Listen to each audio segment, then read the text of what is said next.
nga twakamaliriza okusiiba omwezi ogwa Ramadan. Kya buvunaanyizibwa nnyo omuntu okumanya kiki kye tuzzaako oluvannyuma lw'okubeera nga tumaliriza okusiiba omwezi ogwa Ramadan. Bwe tuba nga tumaliriza Ramadan, okusookera ddala tusaba Allah akkirize okusiiba kwaffe n'okuyimirira kwaffe n'okulafubana kwaffe kwonna kwe tuzze tulafubana nakwo mu mwezi ogwo gwa Ramadan.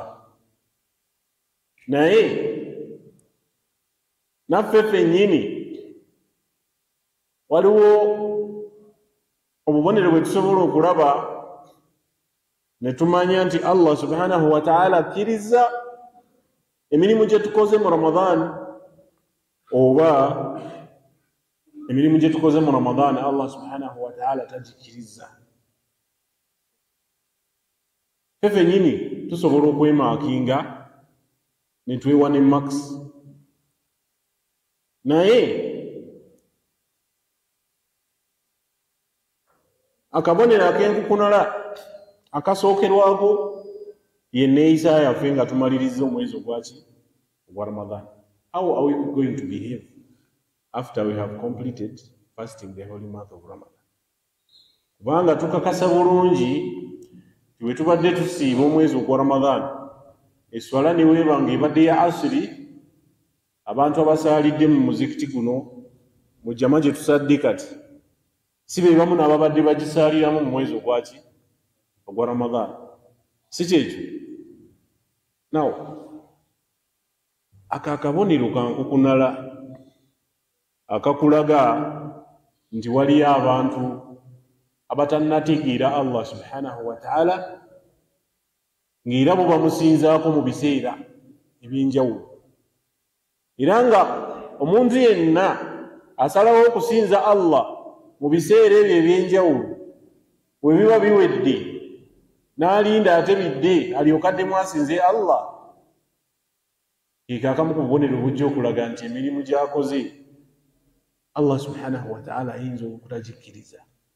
Kubanga Allah yatugamba subhanahu wa ta'ala, wa'budu rabbaka hatta ya'tiyaka al-yaqin. Weesinze Allah obulamu bwo bwonna, priority yo erina kuba kusinza Allah hatta ya'tiyaka al-yaqin, okutuusa Allah bw'akutuusaako ekigambo ekiyitibwa okufa. Etteeka eryo liri mu Quran, bwe tumala okulitegeera litulagira okubeera nti Allah subhanahu wa ta'ala tumusinza olubeerera ebbanga lye tumala nga tukyali balamu. Kati lwaki abasiraamu Ramadani weetuuka tujjuza omuzikiti ku swala zino eza bulijjo ezitali juma, ate bwegwako mwana wattu ne tubula kubanga tetunnategeera butuufu bwa kusinza Allah subhanahu wa ta'ala. Kino kiteeka emirimu gyaffe mu katyabaga aka Allah okubeera nga tagikkiriza. Kati ffe abali wano olwaleero tubeere ba ambasada abatuukirira baganda baffe be tubadde tusaala nabo mu mizikiti muno, tubategeeze nti Allah subhanahu wa ta'ala tetumusinzaako mu Ramadani mwokka. Tuba nga twagala akkiriza emirimu gyaffe gyonna gye tubadde tukola mu mwezi ogwa Ramadan. Ramadan tulina gikozesa nga kiseera kya kweddaabulula ababadde bagayadde, tuve mu kiseera eky'obugayavu, obulamu bwaffe tutegeere omulama lwaki Allah subhanahu wa ta'ala yatutonda. Oweekitiibwa Allah subhanahu wa ta'ala yatugamba nti wama khalaqtu ljinna wal insa illa liya'budun. Ensonga yokka lwaki Allah yatutonda ffe abaana Adamu, ensonga yokka lwaki Allah yatonda amagege oba amajini eri emu, kubeera nga tumusinza. Si kumusinzaako mu biseera bya Ramadan oba mu biseera bya Dhul Hijja bwe biba biweddeko tulekere, wabula Allah twagala okubeera nga tumusinza olubeerera. Kati bwe tubanga tumusinziza nnyo mu Ramadhaani weggwa ne tulekera okumusinza, tubeera twefaananyiriza abantu abasinze ekiseera ekyo kye tulimu, so saabo abasinze owekitiibwa Allah subhanahu wa ta'ala. Kaba kabenje kamaanyi nnyo, kubanga otunuulira empagi zaffe ez'eddiini ey'Obusiraamu, Ekitiibwa Muhammadin sallallahu alaihi wasallam yatusomesa n'atugamba nti buniya al-Islaamu ala khams. Obusiraamu Allah subhanahu wa ta'ala yabuzimbira ku mpagi mmeka? 5. Empagi ez'ettaano nkakasa nti ffenna tuzimanyi, naye tusobola okuzejjukanya mu bufunze obw'ekitabo. Era Allah nga bwe yazipanga tukakasa nti ayina ensonga lwaki yazipanga mu odiyo gye yazipangiramu. Yandibadde asobola okugamba nti iqaamu ssala empagi esooka, naye yagamba nti shahadat an la ilaha illa Allah, empagi y'Obusiraamu esooka. Tetwetaagiza kukola mulimu gwonna na biyungo byaffe bino, kuvunama, kuyimirira, kukola ki, la, wabula okukkiriza na mutima, kwatula na lulimi. Titeri asinzibwa obutuufu bw'okusinzibwa okuggyako Allah subhanahu wa ta'ala. Abantu bye basinza bingi nnyo, naye la ma'bud bihaq, teri kisinzibwa mu butuufu bwa kusinzibwa okuggyako ani? Allah.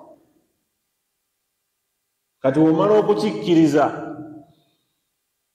wa anna Muhammadan rasulullah, n'okkiriza nti ne Muhammadin sallallahu alaihi wasallam mubaka wani wa Allah,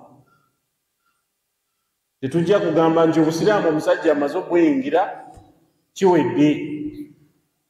Shahada eyo eyina ate ebigigenderako ebikakasa nti kyoyogedde n'ekyogamba nti tukkiriza mu butuufu ky'otegeeza. Allah kyava atugamba nti inna alladhina qaalu rabbuna Allah, mazima ddala abo abaatula n'ennimi zaabwe nti Allah yekka y'asaanye okukola ki?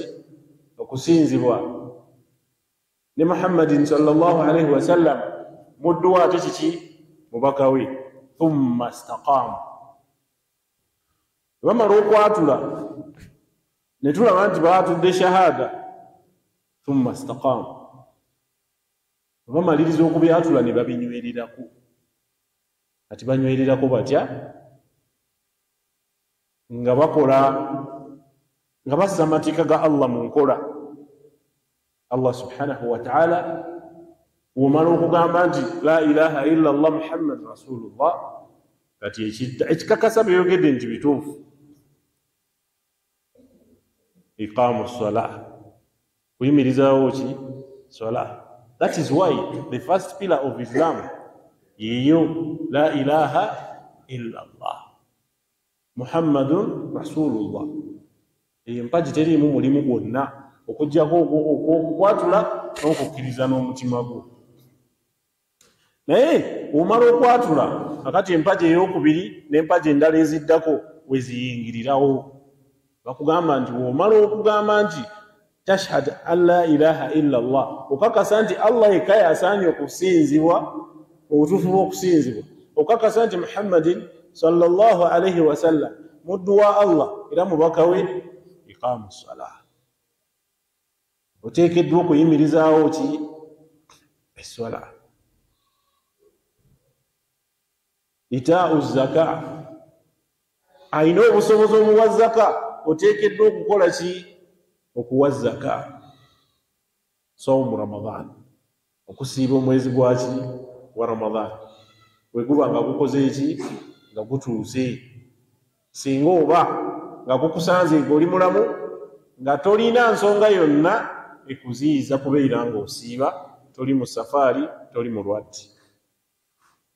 Hijjul bait liman istataa ilayhi sabila, n'okubeera ng'omuntu ayina obusobozi agenda n'akola omulimu oguyitibwa ogwa hijja. z'empagi z'obusiraamu era ng'empagi tusobola okweyambisa emuzingo guno gwe tulimu ne tugamba nti empagi zino ze tulengerako ennyo eziyimiridde wakati ne mu mabbali omwo mu bisenge mulimu empagi endala singa tukeera ffe ne tugamba nti empagi ziri eziri ku mabbali zimala zino eza wakati tuzimenyewo abasiraamu beeyongera okufuna bye basaalira omuzikiti guno gukola ki guyinza otugwako ffenna abali muno ne tufa ne gutubuutikira. The same thing applies to religion. Ekintu kyekimu tukiteeke ku ddiini tisinga empagi ez'ettaano ofunamu emu n'ogiwakanya n'ogamba nze sikikiririzaamu obusiraamu bwo bwonna buba bukoze eki buba bufudde.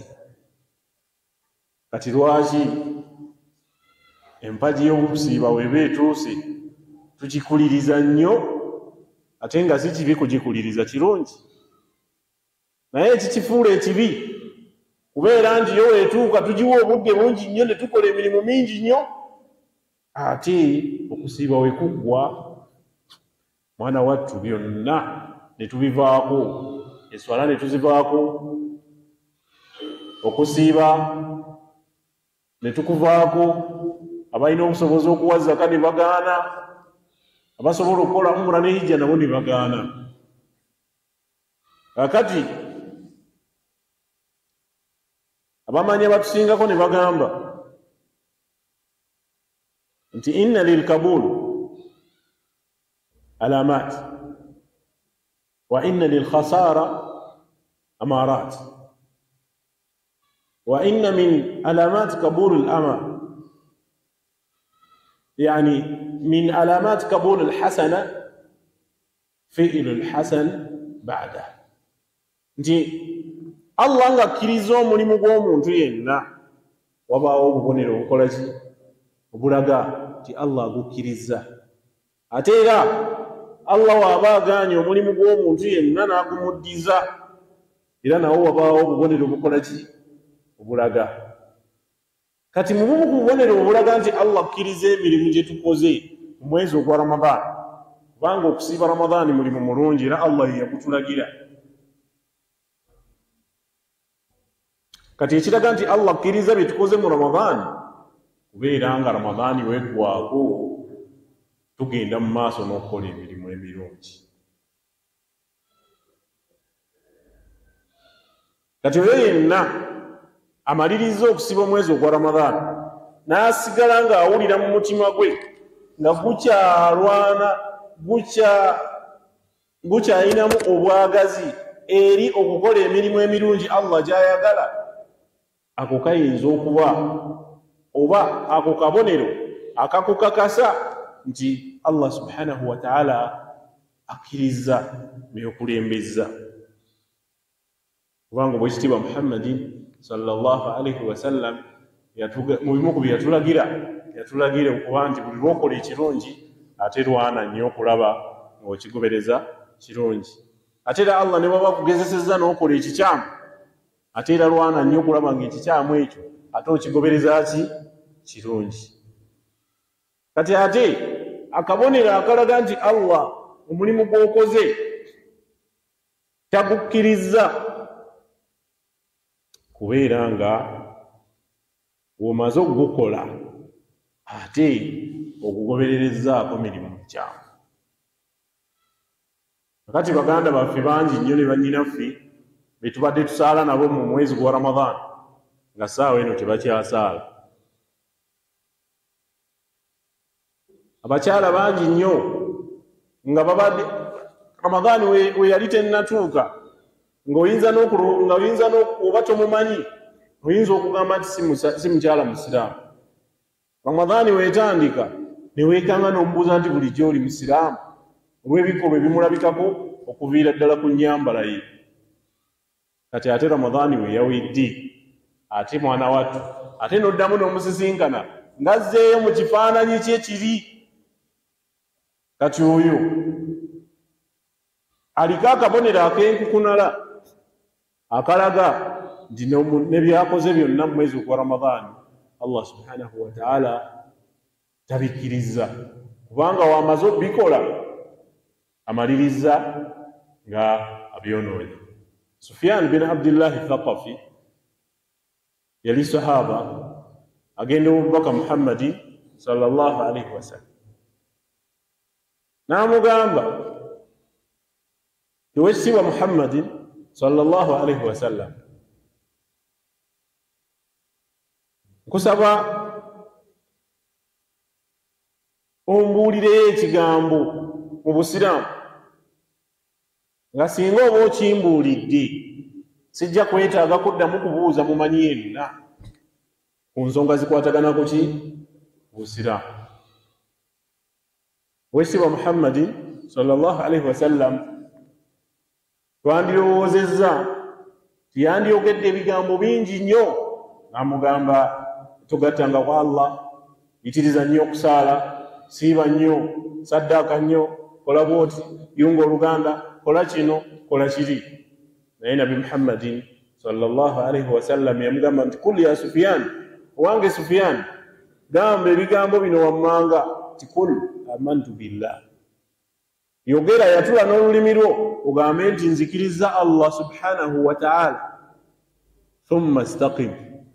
Omaliriza okwatula nti okkiriza Allah, thumma istaqim. Omaliriza nywerera ku kigambo ky'oyogedde.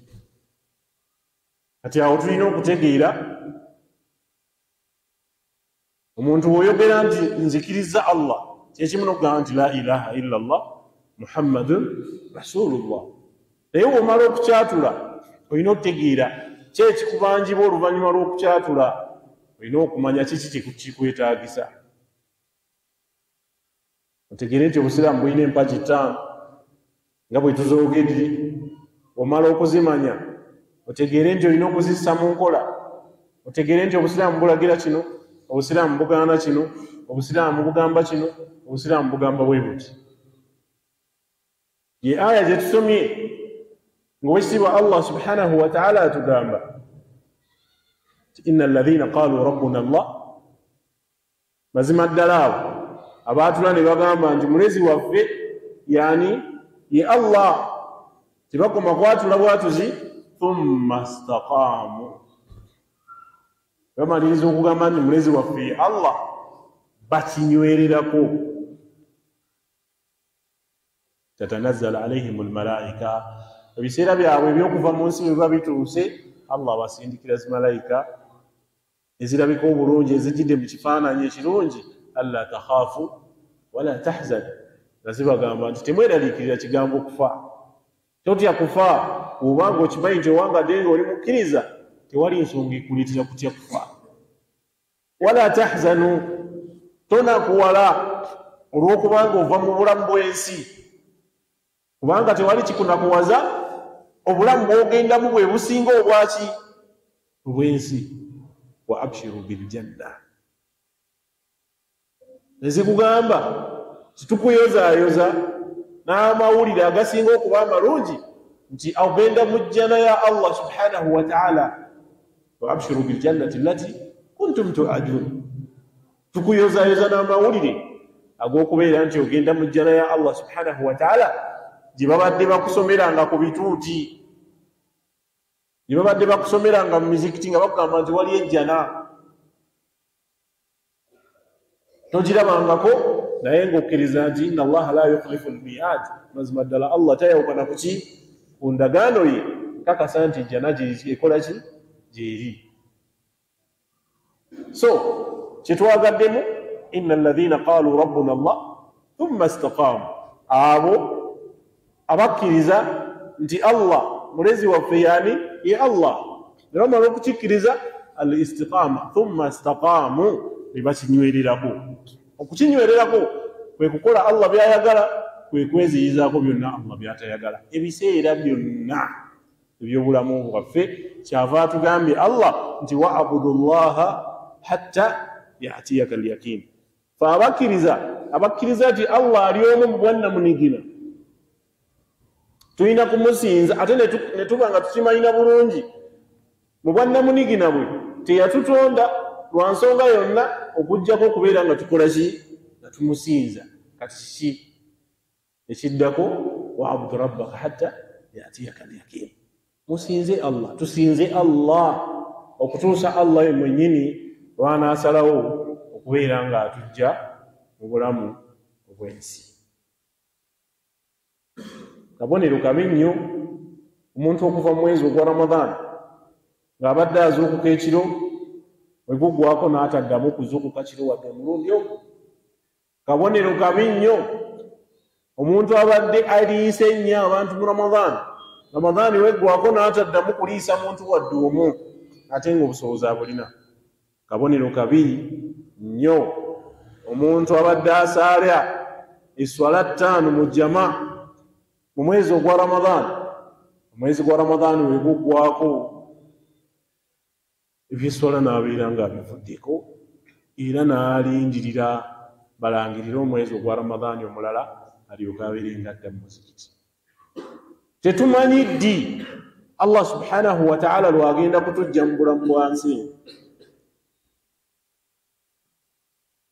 N'okuba bwe tuba nga tetumanyi ddi lwagenda butujjamu ate nga tukakasa nti tulina okubuvaamu, twandibadde ng'ebiseera byaffe ebisinga byonna tukola kubeera nga tusiimisa Allah kubanga ekiseera kyonna tugenda kubeera nga tumusisinkana. Baganda baffe bangi nnyo be twayingira nabo Ramadhan nga balamu naye ng'ate bo tebaakoze eki, tebaasobodde kivaamu. Tusaba Allah abeere nga abasaasira ate era tusaba naffe atusaasire abeere ng'ekiseera kyaffe kituuka nga tukyali bakkiriza. Naye bwe baba nga bagenze ng'ate tebalina musango gwonna gwe baakola, kitegeeza nti naffe essaawa yonna tukola ki? Tugenda. Naye tugenze tutya mu maaso ga Allah subhanahu wa ta'ala?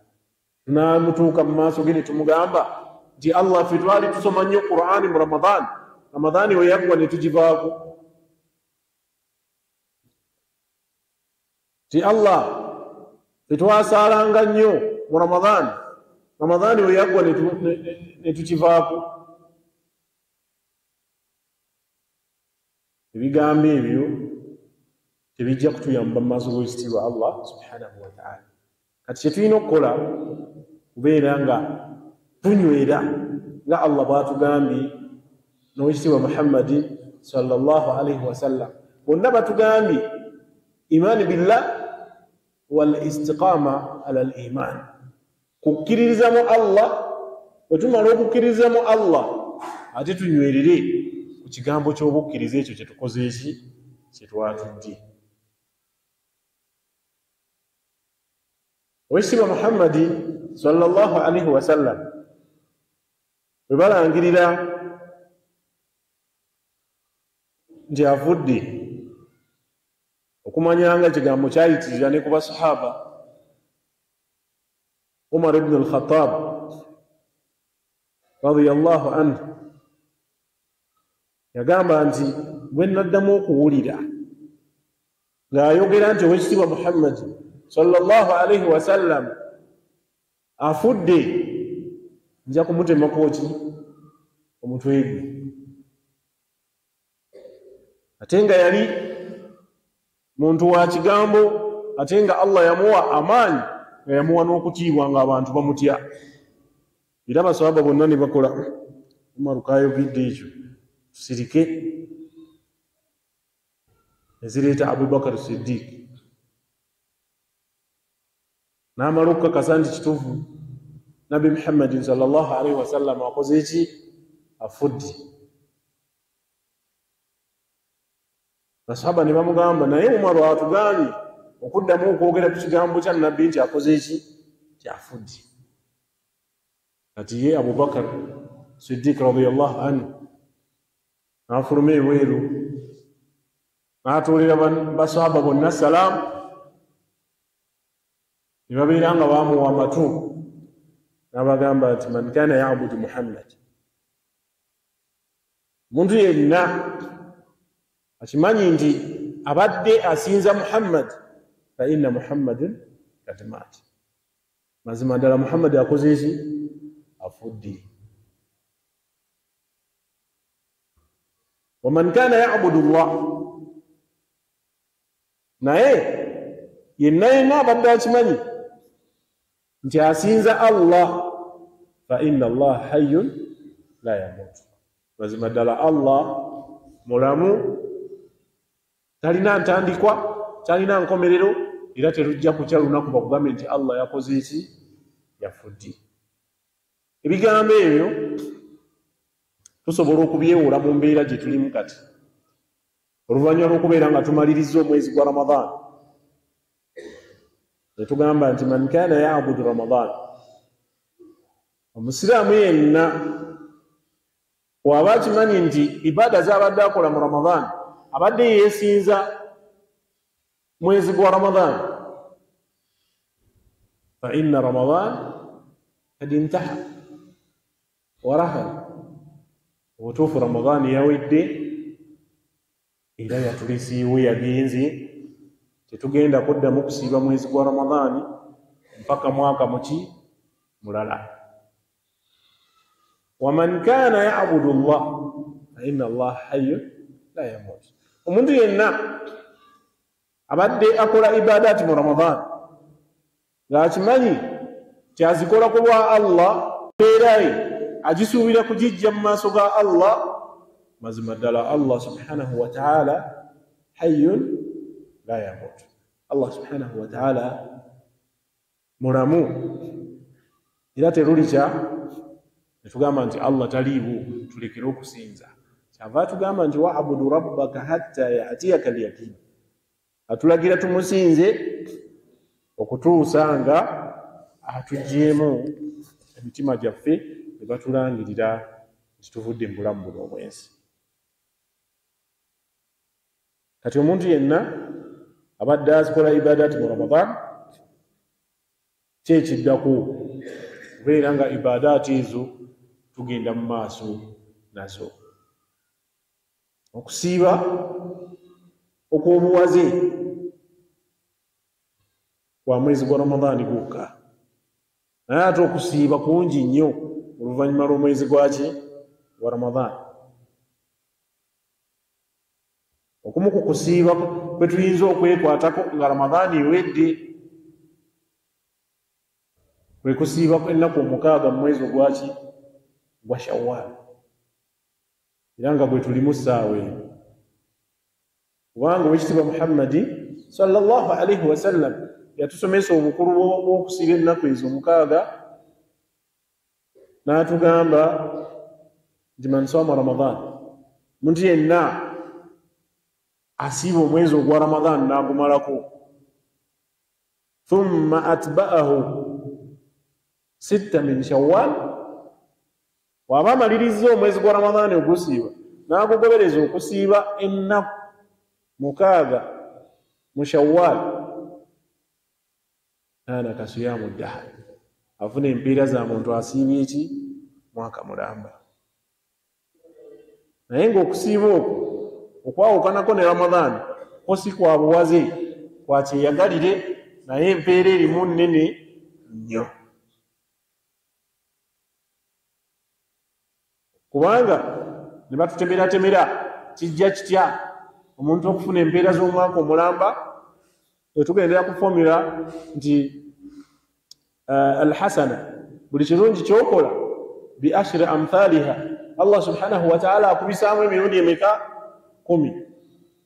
Kati buli lunaku lw'osiibye ofunamu ennaku mmeka 10, okubisaamu ennaku 3 z'ennaku 3, si kyekyo? Kati ate formula yemu ne tugizza ku nnaku 6 ne ziba nga zo ziba nnaku mmeka 6, omwaka gubeeramu ennaku 306. Kati nga mu Ramadan we tuba tugisiibye ne tugijjuza, tufuna empeera ezenkana n'omuntu asiibye ennaku 3. Ekiba kibulako okujjuza omwaka kusiibayo ennaku endala mmeka 6. Allah subhanahu wa ta'ala n'atugamba nti yenna azisiiba mu mwezi ogwa Shawwal afuna empeera z'omuntu asiibye eki omwaka mulamba, naye yaziteeka mu Shawwal mokka. Okkirizibwa okusiiba ennaku ezo 6 omulundi gumu, nga bwe twasadde Idi olunaku olw'Essande ku Mande n'okeera n'ozisiiba Mande, Tuesday paka ku Saturday, kikkirizibwa. Omulala akkirizibwa okusiiba n'agamba nti buli wiiki nja kusiibamu ennaku 2 paka bwe nnaamalayo ennaku emmeka 6 kasita ziba nga ziri muki mu Shawwal. Omulala asobola okugamba nti nze nja kusiiba ku nkomerero y'omwezi mu nnaku 10 erisembayo mwenja okulonda 6 nkole ki, nsiibe ennaku ezo 6. Almuhimu ekikulu kubeera nga tusiiba ennaku ezo 6 ate nga tuzisiibidde mu mwezi ogwaki ogwa Shawwal. Kubanga empeera tugiwulidde nti asiiba omwezi ogwa Ramadan n'agumalako, thumma atba'ahu 6 min Shawwal, n'agugobereza okusiba ennaku 6 mu mwezi ogugoberera Ramadan ogw'e10 oguyitibwa Shawwal, afuna empeera ng'omuntu asiibye omwaka muki mulamba. Tunuulira ekisa kya Allah ky'alina eri abaddu be okuba nti osiibye ennaku 36 n'akuwa empeera ez'omuntu asiibye ennaku 360. Kati twanukula omulanga gwa Allah subhanahu wa ta'ala nga tussa mu nkola ebigambo ebyo, nkakasa nti we tunaaba tugusisinkanye lunaku olw'enkomere tujja kubeera basanyufu nnyo nga tulabye empeera yaffe eyo. Kubanga oyisibwa Muhammadin sallallahu alaihi wasallam bwe yali ayogera ku musiibi yagamba nti ensanyuka z'omusiibi za mirundi emeka? 2. Olusanyuka olusooka kyekiseera ng'asiibulukuka. Abavvuunuzi ne bagamba ng'asiibulukuka buli lunaku kuva ku lunaku olusooka, olwokubiri, olw'eggulo ng'akola ki? Ng'asiibulukuka. Omuntu yenna afuna essanyu ery'okubeera nti obudde bw'okusibuluka bukoze eki? Butuuse. Abalala ne bagamba hina yaftir, ku lunaku olwa Eid al-Fitr, kubanga awo tuba tusiibulukuse ng'omwezi gukoze eki? Nga guweddeko, ne tugenda ne tuyimirizaawo essola ya Eid, ne tugenda ne tufumbira abantu baffe, ne tubagulira engoye empya, ne tukola ki? Awo wonna tuba tusanyuka nga tusiibulukuse tumazeeko omwezi ogwaki? Ogwa Ramadan. Kakati ate ne wabeerayo al-farhu al-akbar, olusanyuka olugenda okubeera olunene ennyo, hina yalqa rabbahu, omusiibi agenda kusanyuka nnyo ng'asisinkanye Allah subhanahu wa ta'ala, nga mu mirimu emirungi gy'ayanjula mu maaso ga Allah mulimu okubeera nti yasiibanga mu bulamu buno obw'ensi, yasiibanga okusiiba okwa faradhi ng'okusiiba omwezi ogwa Ramadan, n'asiibanga n'okusiiba okutali kwa buwaze ng'okusiiba ennaku 6 mu Shawwal. Kale n'olwekyo oluvannyuma lw'okubeera nga tumaliriza Ramadan, it is not the end, si enkomerero ku kigambo ekiyitibwa okusiiba. Tukirabye nti tusobola okusiiba ennaku ezo 6 mu mwezi ogwaki? Ogwa Shawwal. Kakati omuntu ajja kujja abuuze nti ennaku ezo 6 tubadde tukyogeddeko, osobola ozisiiba mu budde bwonna bw'obweyagadde kasita buba nga oli mu mwezi gwe gumu ogwo gwa Shawwal. Omulala ajja kubuuza nti nzikirizibwa okuzigatta singa nalyamu ennaku 3, at the same time njagala kusiiba ennaku 6 eza Shawwal, nzikirizibwa okugatta enniya neŋŋamba nti zino 3 zengenda osooka njagala Allah nveemu empeera ey'okuzza like qada, ey'okuzzaawo ennaku 3 ze nalya, ate ampeeremu n'empeera z'okusiiba ennaku 6. abamanyi ekigambo ekyo ne batugamba nti tekisoboka era tekikkirizibwa omuntu yenna eyalya mu mwezi ogwa Ramadan tokkirizibwa kugatta lunaku n'ogamba nti njagala nfunemu empeera za mirundi 2 nfunemu olw'okuliwa ze nalya at the same time nfunemu n'empeera z'omukaaga kubanga lwaki tekikkirizibwa kubanga ekimu farada ekimu kiri compulsory ate ekimu kiki sunna ne farada tebikola ki tebigattibwa kati ngaawo tukola tutya omuntu eyalya mu Ramadan bwe tuba twetegereza hadithi eyo gye tusomye yatugamba nti man sama Ramadan omuntu asiiba ki Ramadan thumma atba'ahu oluvannyuma lw'okubeera nga Ramadan ejjudde n'agigoberezaako 6 min Shawwal okusiiba ennaku 6 mu Shawwal kaman sama dahar afaananako asiiba eki omwaka mulamba abamanyi abagitunuulira nga bwerabika hadithi ne bakugamba nti omuntu yenna alidde mu kisiibo tokkirizibwa kusiiba 6 okuggyako ng'omaze okuliwa ze wakola ki ze walya because that is hadha dhahiru alhadith wotunuulira ebigambo nga we biri ge makulu agali direct man sama Ramadan omuntu asiiba Ramadan thumma oluvannyuma lwa Ramadan ng'ewedde n'agoberezaako okusiiba ennaku muki 6 abo ne batugamba tokkirizibwa kusiiba ennaku za 6 okuggyako nga omaze okuliwa ezaaki ze walya mu Ramadan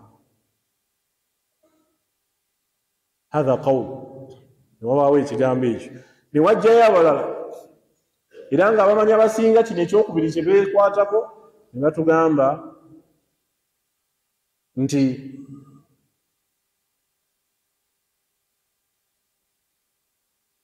omuntu akkirizibwa okusoosa 6 ogwa Shawwal kasita aba nga akakasa nti neziri ze yalya mu Ramadan ajja kukola ki ajja kuziribwa lwaki bakkiriza kubanga bagamba nti 6 ogwa Shawwal guliko waqtun muhaddad zirina obudde obuli specified nti olina kuzisiiba muki mu Shawwal kati omuntu w'omugamba nti yalyamu ennaku 10 ennaku 10 oba 5 oba mmeka zonna ze yalya n'omukallafa nti alina kusooka ziriwa alyoka asiiba 6 kiyinza omulemesa okukola ki okusiiba ziri kubanga zino ez'okuliwa ate Allah yamuwa mwaka mulamba agamba ezo nina obudde bungi sobola okuzisiiba neŋŋamba nti buli mwezi nja kusiibayo ennaku 3 ennaku 10 kitegeeza emyezi 3 ziba ziweddeyo ne mu mwezi ogwokuna nenyongerayo lumu naye w'omugamba nti ennaku 10 ze walya z'olina osooka nga tonnasiiba 6 ajja kuleka 6 afiirwe kubanga agamba ennaku 16 zikoze eki zimpitiriddeko ne bawa ensonga ne bagamba nti wemmaka Muhammadin sallallahu alaihi wasallam mwenyini yatusomesa n'atugamba nti addiinu yusr eddiini y'obusiraamu kukola ki kugonza nabbi yatumibwa kugondeza bantu so si kukola ki si kubeera nga abakaluubiriza kasita oba ng'oli ku ddiini y'obusiraamu so kati ebigambo ebyo bibiri bwe bimala okujja ate era ne tumala okutegeera nti jumhur al ulama abamanyi abasinga okuba abangi bonna beekwata ku kigambo ekyokubiri ne tugamba nti omuntu oba walyamu naye ng'oyagala okusiiba 6 osobola okuzikulembeza n'ozisiiba ne ziggwa kubanga zo zirina akaseera kaki kagere naye ne ziri endala ze walyamu n'ogenda ng'oziriwa kubanga zo zirina ekiseera kiwanvu kya myezi mingiko okusinga zino eza Shawwal kyetwagaddemu nti bwe tuba tumaliriza okusiiba Ramadan okusiiba tikukomaawo tusobola okweyongerayo mu maaso n'okusiiba ng'era mu bimu okusiiba kwe tulina tusobola okusiiba ennaku 6 eza Shawwal bwe tuva ku nnaku ezo 6 eza Shawwal tusobola okusiiba olw'Emmande n'olwokuna. Oweekitiibwa Muhammadin sallallahu alaihi wasallam bwe bamubuuza lwaki yayagalanga nnyo okusiiba olw'emmandi, yagamba nti lwe lunaku lwe nazaalibwako, so njagala nnyo okubeera nga nkola ki, nga ndusiiba. Ate era lwe lunaku Allah lwe yansindikako obubaka obwasookera ddala. Obubaka Allah bwe yasooka okusindika ku nabbi waffe Muhammadin sallallahu alaihi wasallam, era yabumusindikako olunaku lwaki, lwammandi. Kati ye n'agamba nti ennaku ezo olunaku olwammandi ajja kubeera ng'akola ki, ng'alusiiba. N'abuuzibwa ku lwokuna, ate lwaki lwalusiiba, n'agamba nti lwe lunaku malayika lwe zanjula emirimu gye tukoze mu wiiki, era n'agamba nti njagala nnyo emirimu gyange gyanjule ewa Allah nga mulimu omulimu omulungi ogw'okukola ki, ogw'okusiiba. Kati nabbi yali kudwa, yali kyakulabirako eri ffe abakola ki, abasiraamu, era buli kirungi kye yalafana nnyo okukola naffe tulina okubeera nga tulwana okulaba nga tetukola ki, tekitusubwa.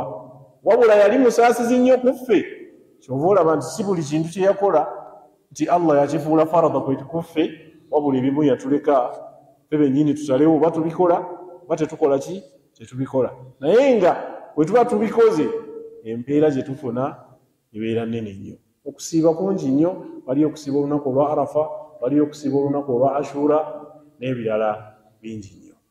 Kale n'olwekyo kubiriza omwoyo gwange n'egyaffe ffenna abakuŋŋaanye mu kifo kino olwaleero, kimanye nti Ramadhaani bw'eba ewedde tekitegeeza nti n'okukola emirimu emirungi kukoze eki, kuweddeyo. Wabula Ramadhaani tugitwale ng'essomo eriyinza okubeera nga bye tukoleddemu byonna bifuuka part and parcel of our lives okutuusa Oweekitiibwa Allah subhanahu wa ta'ala bw'anaasalawo okubeera nga atujjulula n'atujja mu bulamu bw'ensi. Nsaba Oweekitiibwa Allah subhanahu wa ta'ala abeere nga atuteeka mu bantu abawuliriza ebigambo ne babeera nga babissa mu nkola. Tusaba Allah subhanahu wa ta'ala akkirize emirimu gyaffe gyonna gye twakoledde mu mwezi ogwa Ramadan.